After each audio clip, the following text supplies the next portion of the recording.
Cinta pertama sang Presdir. Bab 002. Di perjalanan, Zidane mengeluarkan gambar cincin yang tadi diambilnya dari Via. Dilihatnya gambar itu lama.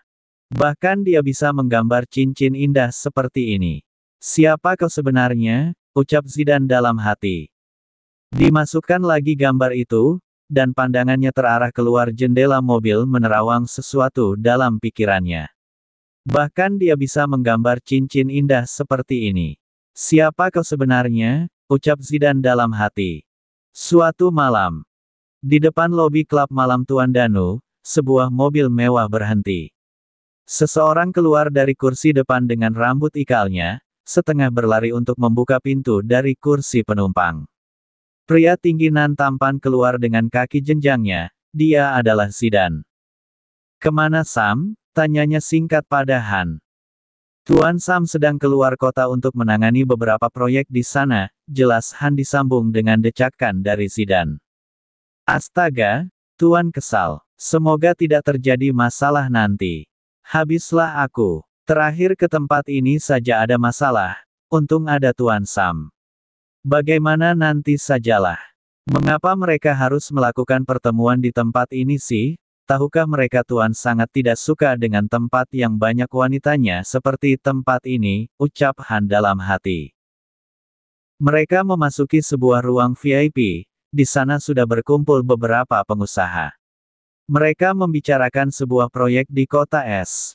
Zidane harus hadir, karena dia adalah investor terbesarnya. Zidane tidak menyukai berada di tempat yang banyak orang tidak yang ia kenali.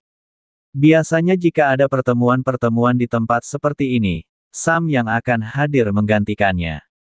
Maka dari itu orang-orang lebih banyak mengenal Sam sebagai perwakilan dari Glory Corporation ketimbang Zidane yang jarang menampakkan dirinya. Tapi bukan berarti tak ada yang mengenal Zidane. Karena dia termasuk dalam deretan pria paling diminati oleh wanita, bahkan berada di posisi pertama selama 3 tahun belakangan. Namun tak ada yang tahu pasti bagaimana sifat dan perangainya, dikarenakan dirinya yang jarang tampil di muka publik. Terkecuali acara itu sangatlah penting. Mereka akan sangat bangga bila acaranya dapat dihadiri oleh Presdir Zidane yang terhormat. Di sisi lain klub, nampak Via sedang bertugas membersihkan meja-meja tamu yang sudah ditinggalkan.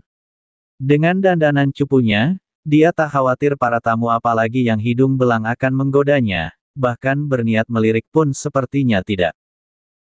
Berbeda dengan teman kerja lainnya yang sengaja memamerkan lekuk tubuh mereka dengan mengubah seragam kerja menjadi lebih pendek atau ketat. Dan itu mereka lakukan demi menarik perhatian para tamu. Syukur-syukur ada yang tertarik dengan mereka, sehingga mereka bisa mendapatkan uang tambahan dengan melayaninya. Jadi tentu saja itu yang membuat Via mencebik kesal setiap melihat kejadian-kejadian yang membuat matanya jengah. Di ruang VIP tempat Zidane berada, salah satu dari mereka mencoba menawarkan segelas minuman pada Zidane yang nampak elegan.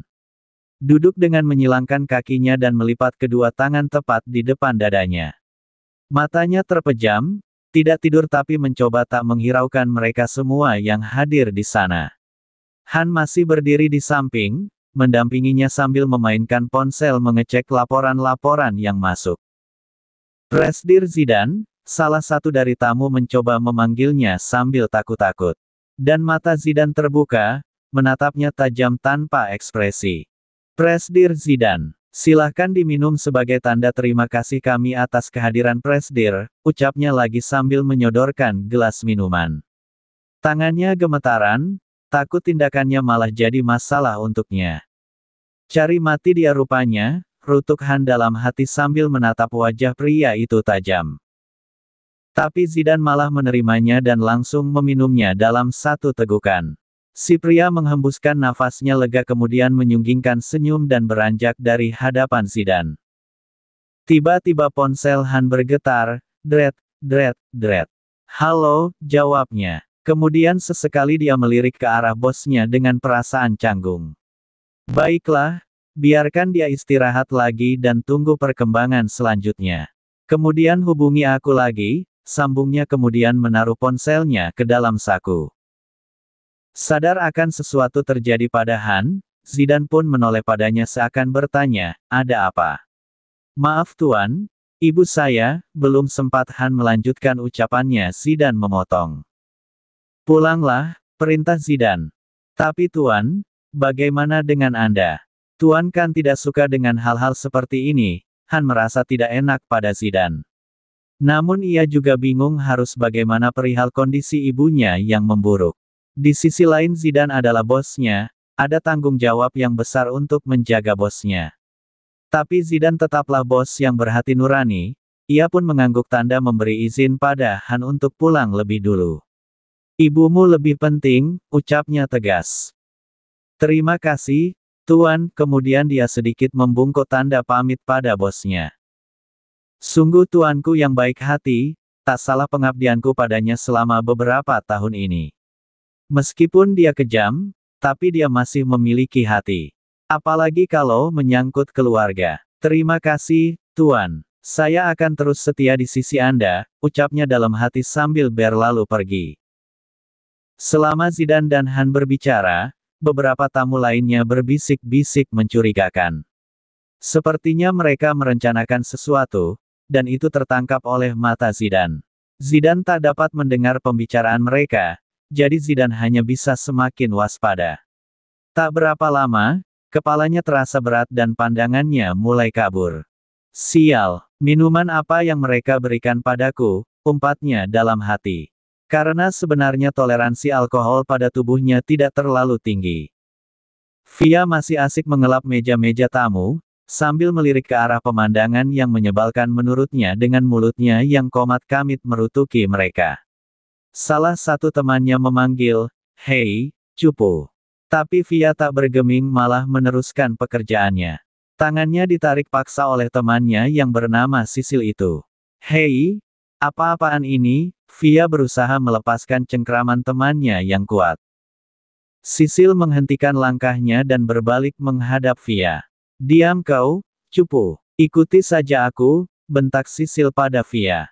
Via berhasil melepaskan cengkraman Sisil. "Baik, aku akan mengikutimu. Tapi bisakah kau jelaskan dulu mengapa kau menyeretku seperti ini?" "Memangnya aku kambing?" sahut Via tak kalah garangnya. Sisil menghembuskan nafasnya kasar. "Kau memang seperti kambing, kambing betina," ucap Sisil mengolok Via. "Lihat saja dandananmu Via. Apakah kau tak lebih baik dari kambing? Bahkan orang-orang pun malas melihatmu," tambahnya lagi mengejek Via. Sekarang giliran Via yang mengembuskan nafasnya dengan kasar. "Ya, terserah apa katamu saja. Kuharap kau tak kaget saat tahu aku cantik," ucap Via santai. Sisil malah tertawa terbahak-bahak. "Hei, sudahlah. Kau itu jangan terlalu banyak bermimpi. Baik kita lihat nanti saat kau tahu siapa aku. Masihkah kau berani tertawa seperti ini di depanku?" "Heh," rutuk Via dalam hati sambil menyunggingkan senyum licik. "Jadi kau butuh bantuanku atau tidak?" ucapnya tak menghiraukan ucapan Sisil. "Tentu saja, ayo cupu kita harus cepat. Kita harus mengantar seorang tamu ke kamar. Kudengar dia adalah seorang bos besar, masih muda dan tampan pula," jelasnya pada Via sambil tersenyum sendiri berhayal dirinya dapat melayani si bos dan mendapatkan tips yang besar. Tangannya refleks menarik tangan Via untuk mengikutinya. "Dasar murahan. Kenapa harus bawa-bawa aku sih? Sungguh menjijikkan," umpat Via dalam hati. Saat hampir sampai ke ruangan yang dituju, jantung Via berdegup kencang. Seakan sedang lari maraton di dalam sana. Kemudian dia meremas seragam di bagian dadanya sambil mengumpat lagi dalam hati, "Sial. Pertanda apa ini?" Sampai di depan pintu, Sisil yang memakai seragam super ketat itu dengan percaya diri mengetuk pintu dan langsung masuk. Sedangkan Via masih berdiri di ambang pintu. "Permisi Tuan, ada yang bisa saya bantu?" tanya Sisil sambil tersenyum genit dan merapikan rambut yang tak ada ke belakang kupingnya. "Ya, bawa Presdir Zidane ke kamar 609. Di sana sudah ada yang menunggunya," perintah salah seorang tamu di sana. "Hei kau cupu, kenapa diam saja? Cepat bantu temanmu membawanya ke kamar, perintahnya pada Via. Via pun melangkahkan kakinya masuk. Kenapa dia ikut-ikutan memanggilku cupu sih, ucapnya dalam hati. Dia belum melihat jelas siapa yang akan dibawanya bersama Sisil karena lampu dalam kondisi remang di ruangan itu. Saat tepat berada di hadapan orang yang akan dia bawa, matanya terbelalak kaget. Bagaimana bisa, dia, ucap Via dalam hati. Bagaimana bisa, dia, ucap Via dalam hati. Dia kan si tuan yang di minimarket itu, gumam Via pelan. Via melangkah menuju Zidan. Sekarang kan dia lagi mabuk, semoga dia tak mengenaliku. Mau ditaruh di mana mukaku kalau ketahuan kerja di tempat seperti ini, gumamnya dalam hati. Dia bersama Sisil mencoba memapah tubuh Zidan yang lumayan berat. Karena selain Zidan yang tingginya menjulang layaknya gedung bertingkat, dia juga memiliki tubuh yang atletis dengan bongkahan-bongkahan balok pada dada dan perut bidangnya. Baru beberapa langkah dipapah, mereka bertiga hampir jatuh tersungkur.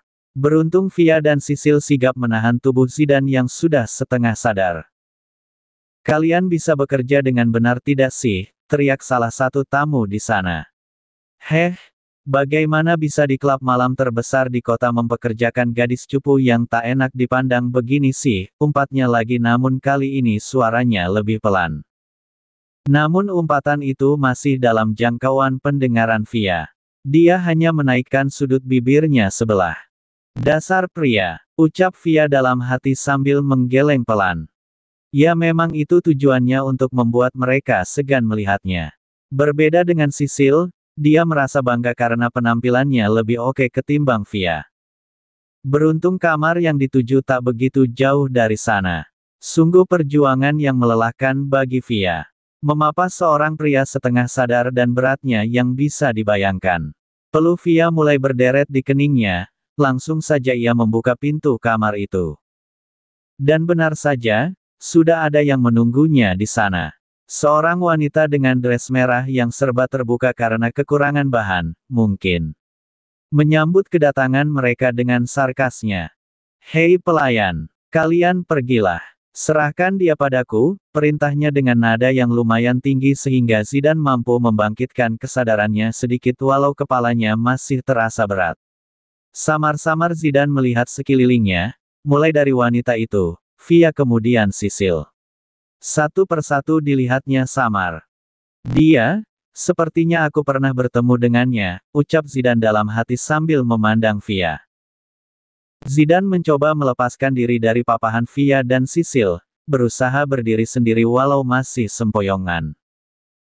Mari tuan, saya akan menemaimu malam ini, ucap wanita dengan genitnya.